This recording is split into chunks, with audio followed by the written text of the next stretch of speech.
Welcome to JAG Talk, a podcast series featuring Navy JAG community experts. Listen to in-depth discussions about different legal fields and hear insights and lessons learned from practitioners across our enterprise. Hello, everyone, and welcome to a special edition of our podcast. I'm Lieutenant Greg Lines. Today's episode is going to be a good one, folks. We've put together an all-star lineup of guests who are coming to answer the question, VLCs, where are they now? Make sure your headphones are charged. Here we go. My first guest is joining us from Norfolk, Virginia, where he serves as a Victims Legal Counsel. He's here to offer us some current perspectives as we look back over the last 10 years and how things have changed and what the current situation looks like for VLCs. Without further ado, please welcome Lieutenant Travis Bullock.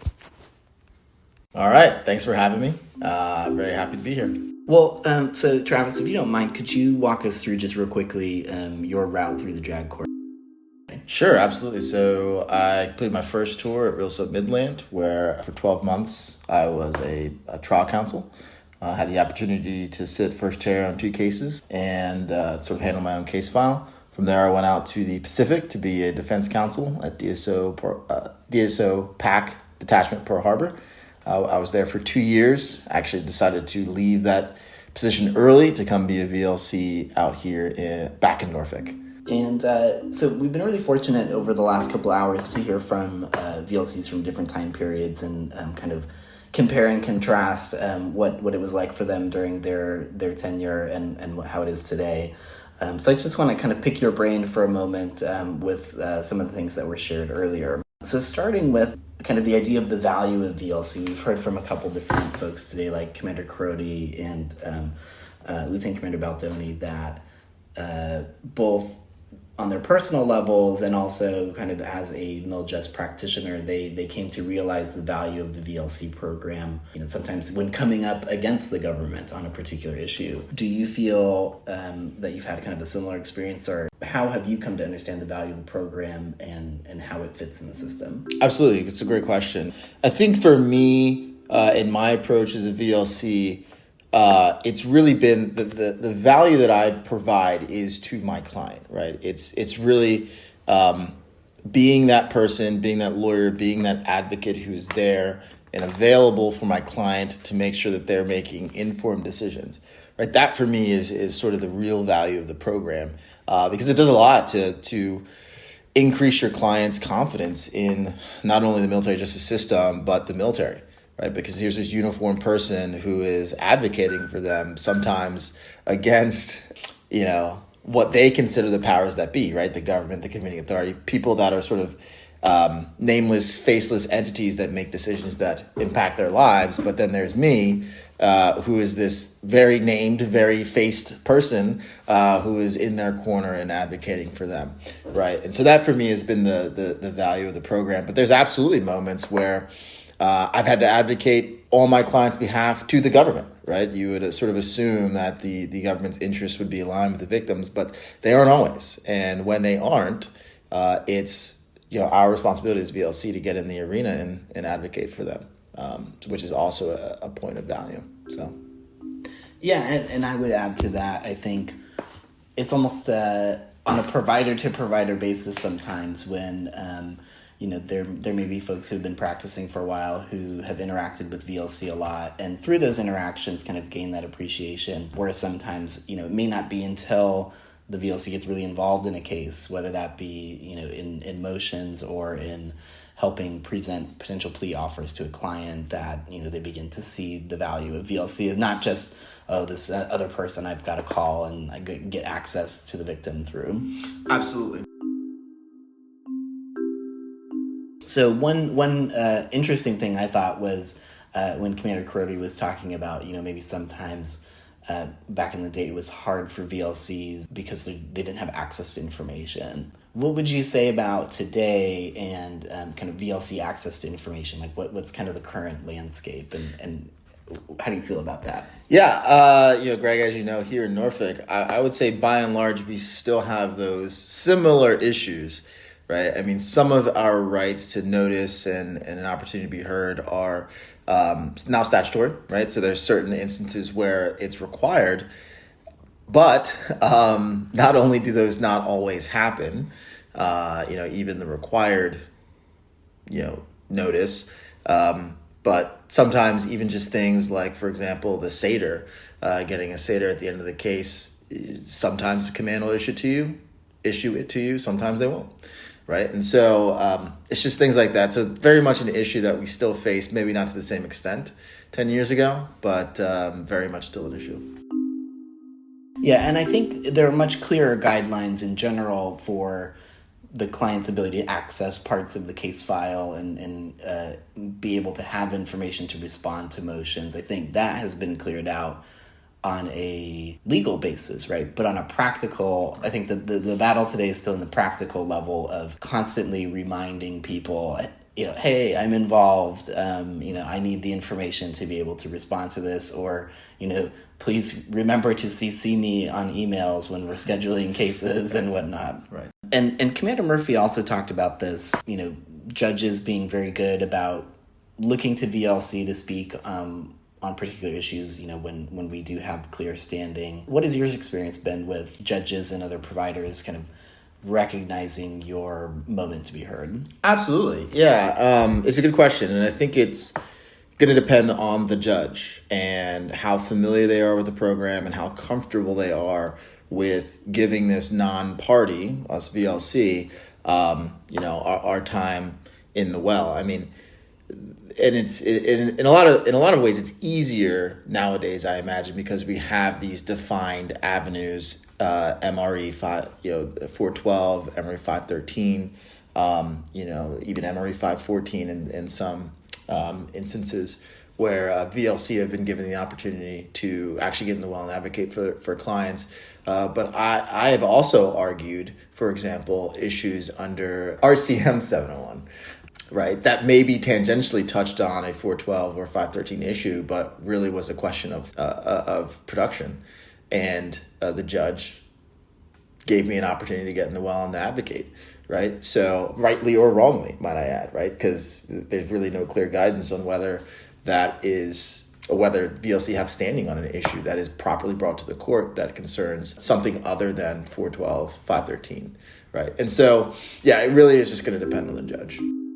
And stepping kind of outside of the courtroom realm for a minute, so with other groups like, let's say, the SAPR team, NCIS, commands, FAP, how do you think, over the last couple of years, the VLC have come to be seen by those individuals and groups? Yeah, that's a good question. I think the command, again, I think it's going to depend on the individual CO or commander about how they see us. If they see us as an asset, as a barrier, that's sort of my experience, and I've been here for about 2 years, has been sort of hit or miss there. SAPR world, the SARCs, by and large, they know what we are and what we can do, my working relationship with them has always been one of, hey, you're the subject matter expert on this stuff, right? Particularly court rules, and military justice process and procedure in general. But they also have their own lane that they stay in and are well aware of what that is. And so, we sort of understand that about each other and we work well together. FAP, on the other hand, maybe not so much, right? I think there is this tension between what we are trying to do as VLC on behalf of our clients and what FAP is trying to do for our clients and their families. There may be this natural tension that exists. And so, not as smooth a working relationship there, but not, that sort of comes with the territory, right? At the end of the day, we as VLC, we're accountable to our clients. And at the end of the day, our clients' goals are what matters. And if they align with FAP, great. If they don't align with FAP, then I'm going to step in and advocate for our clients. Well, and I think listening back to Commander Crody, we thankfully, over the last 10 years are in a world where not everyone hates us. And I do think the program has been successful, broadly speaking, in helping all of these different groups see the value that VLC brings. And a lot of times the referrals that we get come because these different entities are, properly notifying people of their rights to counsel and really kind of selling the program for us, right? And helping people know that they don't have to navigate these complex issues alone. Absolutely. So kind of going to a comment that Commander Murphy said about, the Victims Legal Counsel program giving victims access to kind of that third table. In your experience, having been on the defense side and then on the VLC side, have you seen the value that gives to individual clients to be able to have that kind of meaningful participation? Yes, but I think it's important to note that one of the sort of major discussion points for that I have with my clients, so one of the major discussion points for me with my clients is that, we have a seat close to the arena, but we're not in it, right? And sort of keeping them grounded in this idea that we are not a party, right? And so we have certain limited rights, limited standing, but that doesn't mean really we get to dictate anything. We just get an opportunity to provide our perspective, present facts, and provide argument on the things that the court has deemed we do have standing on, right? And so it is nice to not be relegated to a member of the gallery, right? To have that sort of third table. But, at least for me, for my clients, that also comes with a reminder that, we're close, right? But we're not in the door, right? We're not in the room. Right. Happens, as it were. And I think Lieutenant Commander Baldoni talked about that too, how educating on that part and kind of playing into the overall role of educating the client and helping them feel properly informed is in itself, right, a good thing that they can walk away with. That sense of understanding and empowerment for the limited things that they're able to do, they can do in a meaningful way. Right. One other thing that Commander Murphy shared was kind of her, very personal experience of dealing with kind of a family tragedy and the command supporting her and the job, offering that kind of work-life balance that helped her kind of get through that period. Would you say that that's still an aspect of the program that, people can rely on coming into the job? Absolutely, very much so. Even in a place as busy as Norfolk, we just have, especially in a place as busy as Norfolk with as many VLC here that we have in the same office, it's sort of a unique opportunity where if you have life issues that you need to address, if you have, outside of the JAG Corps aspirations that you want to reach for, this program really does give you an opportunity to do those things. That doesn't mean, come here if you want an LLM or come here, but it does give you these opportunities to pursue other avenues to help you, in your career progression, help you really stand out because of the way that we manage our own cases, right? Like you're giving clients and you have a caseload, and as long as you're meeting the needs for your clients, then you will be able to do other things and pursue other things. So it's definitely still good in that respect. One of the things that Lieutenant Commander Jarzik shared was that going into the VLC position helped her realize how much she liked doing SJA work as opposed to MILJES jobs. Would you say that this job has helped you in a similar way figure out what you like, what you don't like, and you kind of view it as a stepping stone one way or the other?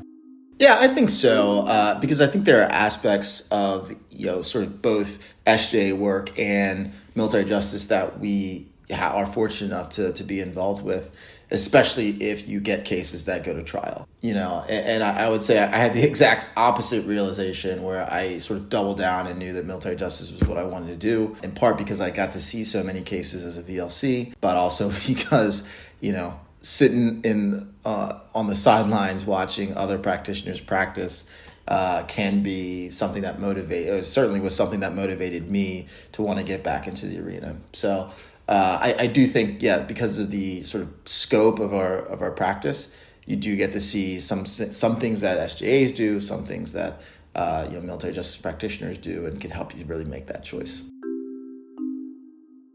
So now, kind of 2 years into the job, how do you see this experience as being valuable to your overall JAG Corps career? Yeah, absolutely.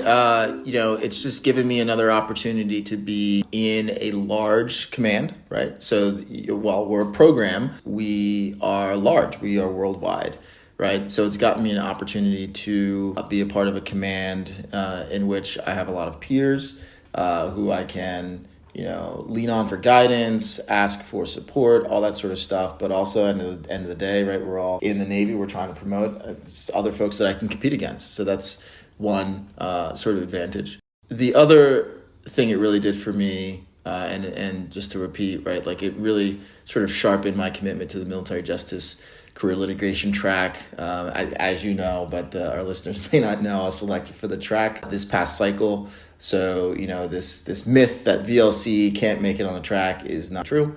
So that was nice. Really, for me, it was relearning and re-understanding my commitment to providing client services, right? Like having my own clients who have their own needs, and I get to advocate for those needs, whether it's with defense, government, command, doesn't matter. I'm just my client's advocate. This program has really helped me to sort of sharpen and hone that, that aspect of my legal practice and really sharpen that preference.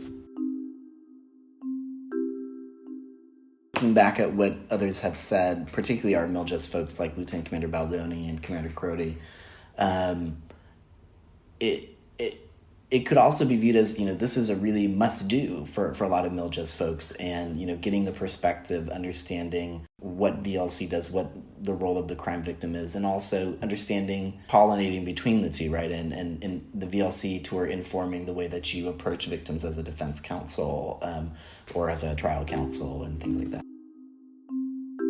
Yeah, well, I'll say this actually, because you brought up a good thing. Having come off of a DSO tour, as a defense attorney, you really don't know what to think of VLC. I mean, honestly, what I thought of VLC was that this is just a barrier between me and the victim. Like, I now can't access this witness who I otherwise would have had access to. And that's really all you think about VLC as a defense attorney. But having been in this role and having actually advocated to defense for plea agreements that were favorable to my client, right? Plea agreements that the government may not necessarily endorse, but things that my client has indicated that they want and defense is willing to at least hear us out on, has been valuable. I think this role is going to reshape the way that I think about VLC moving forward in the military justice world from all perspectives, not just government, but also from defense, right? Now I don't see VLC as a barrier as much, right? I mean, they're still protecting their clients in that regard, but I certainly do think that I'll reach out to the VLC if I'm ever a defense attorney again. Which is interesting that you say that, because that sounds almost exactly like what Commander Crody said earlier. Kind of what does the future look like for you? Where do you go from here? Yeah, for me, since I was just picked up for the track, hopefully it'll be back into a litigation billet, back as a party, either government or defense. But, my time as a VLC was not wasted. It was well spent. And, not only the opportunity to see other practitioners and how they practice, how they approach issues, sort of being in the courtroom with some understanding of the case and watching other practitioners and how they approach their cases, openings, closings, directs, crosses, all that stuff has been helpful, especially in that first year. Again, after a while, you get kind of tired sitting on the bench. You want to get called into the game, but this has really been a valuable experience in that regard. Yeah, that reminds me of kind of a funny comment I had with one of the judges here in Norfolk. He was telling me, I think the hardest thing about being the VLC is sitting back and feeling that you could have done it better. Yep, I've heard that as well, so I think I know who you're talking about. But I mean, there's certainly an aspect of that, but also just in all good fun. It's an opportunity to grow, to watch other folks and how they approach issues. For those people who are, kind of set, they want to do military justice, there kind of is this myth that your skills may atrophy if you're not in a core litigation billet. So, and recognizing as a VLC, you will not be responding to as many motions, right? Because you're simply not party to a lot. But what ways have you found you could mitigate that and have opportunities to do legal research, to do motions, and kind of keep those skills sharp? I think that can happen. in a certain respect for certain skills, right? So I haven't cross-examined someone in over 2 years, right? I haven't given an opening or closing in 2 years. But what I have done in those 2 years is I've researched, Emory 513 to the very edges of the law, right? I've responded to Emory 412 motions in less than 2 hours, right? Because invariably the parties wait until right before the deadline to submit, and you sometimes don't want to submit for the government. So,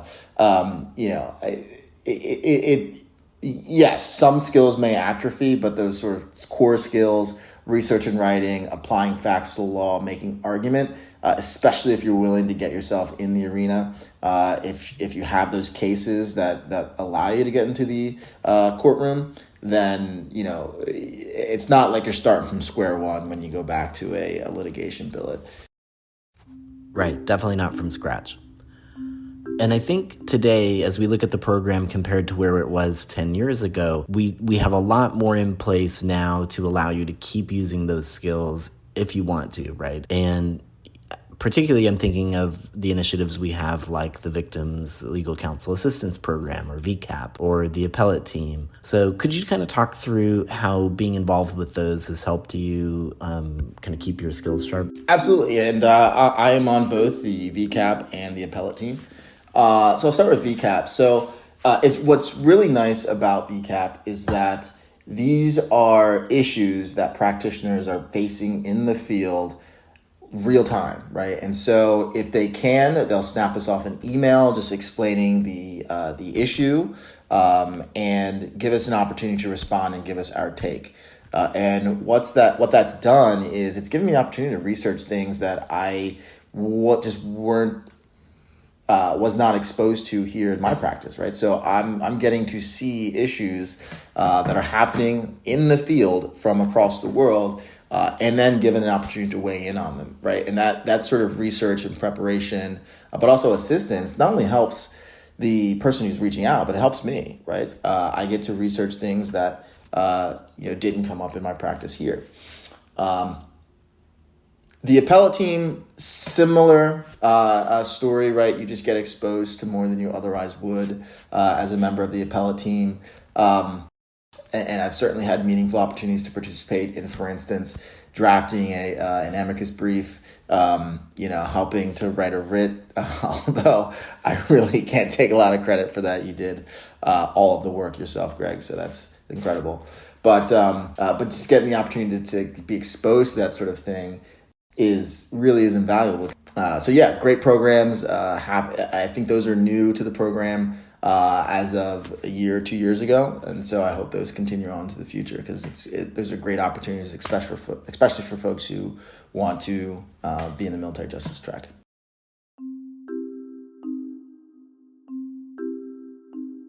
So as we leave the first decade of the VLC program, what do you see as coming for the program in its next decade?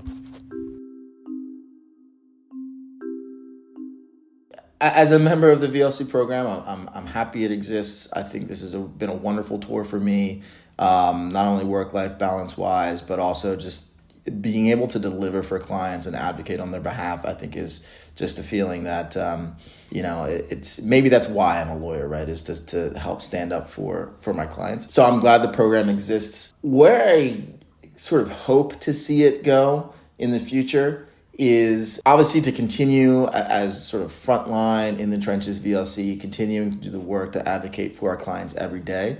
But I would really love to see an emphasis on how VLC can change the legal framework for our clients, right? I think certainly within the past 5 years, that I've really been plugged into military justice as a JAG. It just seems like VLC are trying to take laws, statute, rules that weren't written with a holistic view of not only the victim but the system in mind, and we're trying to sort of fit that square peg into a round hole and just say, hey, this right exists, therefore it means this. only to have NMCCA or CAF say, no, that's not what that says, right? And so, at a certain point in time, the focus needs to be shared, not only with the frontline work that we're doing, but how we can change the legal landscape for our clients, how we can actually get them rights codified and thoroughly outlined, within the UCMJ. I think, if I were a betting man, I would bet that that's where the VLC program sort of goes in the future. Travis, I want to thank you again for joining us. Definitely a lot of great reflections as we were able to kind of talk through, what was previously shared and, your own personal observations. So thank you. Yeah, thanks for the time, Greg. I appreciate it.